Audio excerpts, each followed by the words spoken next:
જય શ્રી કૃષ્ણ મિત્રો, આપ જોઈ રહ્યા છો યુટ્યુબ. આપ સૌનું મારી યુટ્યુબ ચેનલમાં સ્વાગત છે. મિત્રો, આજે આ વિડીયોમાં આપણે સાંભળવાના છીએ ઋણ હરતા ગણેશ સ્ત્રોત, જેને નિત્ય જપવાથી સાંભળવાથી ભગવાન શ્રી ગણેશજીની કૃપા પ્રાપ્ત થાય છે. રોગ ઋણ કર્જમાંથી મળે છે મુક્તિ. જો આપને આ વિડીયો પસંદ આવે તો લાઈક કરજો, શેર કરજો. આભાર. આ ચેનલ પર પહેલી વખત જોઈ રહ્યા છો તો સબસ્ક્રાઈબ કરી લેજો, જેથી આવનારા નવા વિડીયોની માહિતી આપ સુધી તુરંત પહોંચી શકે. ધન્યવાદ. ઓમ વક્રતુંડ મહાકાર્ય સૂર્યકોટિ સમપ્રભે નિવેદમ કુરુમેવ દેવ સર્વ કાર્યસુ સર્વદા. બોલો ભગવાન શ્રી ગણેશજીની જય. મિત્રો, ભગવાન શ્રી ગણેશ કે જેને શિવ પાર્વતીના આનંદ, ધન, રિદ્ધિ સિદ્ધિના દાતા, લાભ શુભના પિતા, સંતોષ ધન પ્રદાન કરનારા દેવતા છે, સૌ પ્રથમ પૂજનીય છે.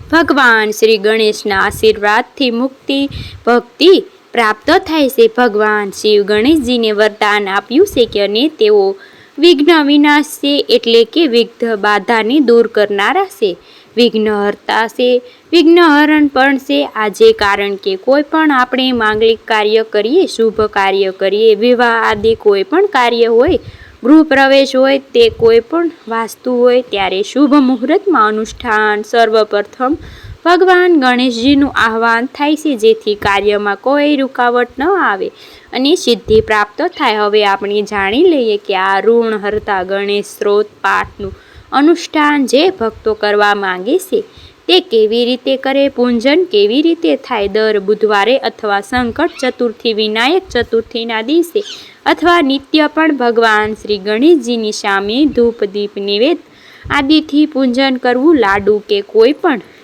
ગળી વસ્તુ ગોળ છે, સાકર છે, તેનો ભોગ પ્રભુને લગાવો. દૂર્વા ઘાસ અર્પિત કરવા. ત્યારબાદ આ સ્ત્રોતનો પાઠ પણ પ્રભુની સામે કરવો.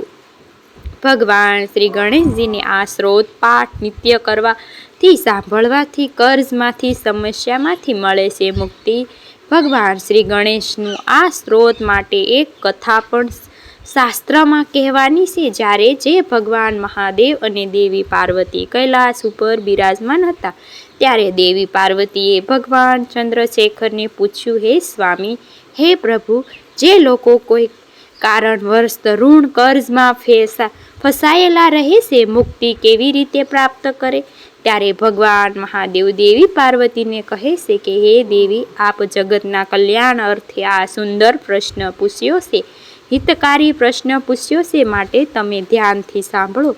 દેવોમાં પ્રથમ પૂજનીય ગણેશ છે, જે ઋણ મુક્તિદાયક છે. ઋણમાં બંધાયેલા છે કોઈ પણ મનુષ્ય શુદ્ધ ભાવેથી, પવિત્ર હૃદયથી ભગવાન શ્રી ગણેશનું આ સ્ત્રોત પાઠ કરશે, નિત્ય જ ઋણમાંથી સદાને માટે મુક્ત પ્રાપ્ત કરી શકશે.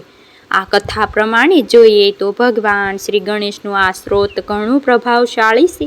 સ્વયં ભગવાન મહાદેવે જે દેવી પાર્વતીને આ સ્ત્રોતના મહિમા વિશે સંભળાવેલું છે. મિત્રો, તો આવો આપણે સાંભળીએ ઋણ હરતા ગણેશ સ્ત્રોત. બોલો ભગવાન શ્રી ગણેશજીની જય. સચ્ચિદાનંદ ભગવાન શ્રી ગણેશજી અક્તિકાલ સુંદર સમાન છે. તેમની પૂજાઓ તેઓ લંબોદર્શી અને કમલ દળ પર બિરાજમાન છે. બ્રહ્મા આદિ દેવતા એમની સેવામાં લાગ્યા રહે છે. સિદ્ધોના સમુદાયને ઘેરાયેલા રહે છે. એવા ભગવાન શ્રી ગણેશજીને હું પ્રણામ કરું છું. સૃષ્ટિના આદિ કારણ પરમપિતા બ્રહ્માજી છે, જેને સૃષ્ટિની રચના કરી. એ વખતે સિદ્ધિની પ્રાપ્તિ અર્થે ભગવાન શ્રી ગણેશનું સમયન રીતે પૂજન કર્યું હતું. તે પાર્વતીના નંદન સદાને મને ઋણમાંથી મુક્ત કરે. ત્રિપુરાસુરના વધ પૂર્વે ભગવાન શિવે જેમની સમસ્યા રીતે આરાધના કરી હતી, તે પાર્વતીના નંદન શ્રી ગણેશ સદા મારી ઉપર પ્રસન્ન રહે અને મને ઋણમાંથી મુક્ત કરે. ભગવાન વિષ્ણુએ હિરણાકશ્યપ આદિ દૈત્યનો વધ માટે સૌ પ્રથમ જેમની પૂજા કરી હતી, તે પાર્વતી કુમારી શ્રી ગણેશ સદા જ મારા ઋણનો નાશ કરે. મહિષાસુરના વધ માટે દેવી દુર્ગાએ જેમની સ્તુતિ કરી હતી, તે ગણેશનાથની ઉત્તમ પૂજા કરી. ત્યારબાદ અસુરી વૃત્તિનો નાશ કર્યો, તે પાર્વતીના નંદન ભગવાન શ્રી ગણેશ મારા ઋણનો નાશ કરે.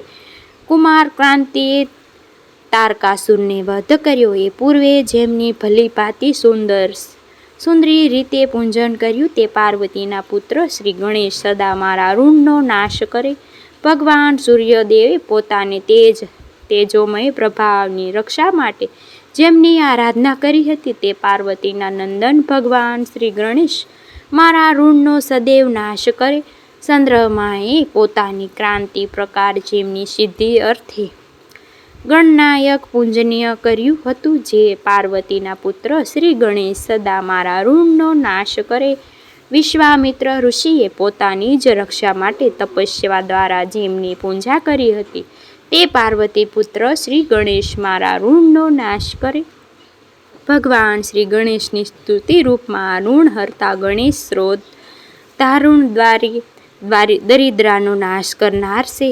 પ્રતિદિન એકરંગ સિદ્ધરુદ હૃદયે જે ભક્તો આ ગણેશ સ્ત્રોત પાઠ કરે છે સાંભળે છે તેને નિસંદેહ ઋણ કર્જમાંથી મુક્તિ પ્રાપ્ત થઈ શકે છે તથા દરિદ્રા પણ તેનાથી દૂર રહે છે અને મનુષ્યને કુબેર સમાન ધન વૈભવની પ્રાપ્તિ થાય છે. એ શ્રી ગણેશ સ્ત્રોત સંપૂર્ણ. તો મિત્રો આપણે સાંભળ્યું ભગવાન શ્રી ગણેશનું ઋણ હરતા ગણેશ સ્ત્રોત પાઠ જે રોગ ઋણ કર્જમાંથી મુક્તિ દેવડાવવામાં. મિત્રો મને આશા છે કે આપને આ વિડીયો જરૂર પસંદ આવ્યો હશે.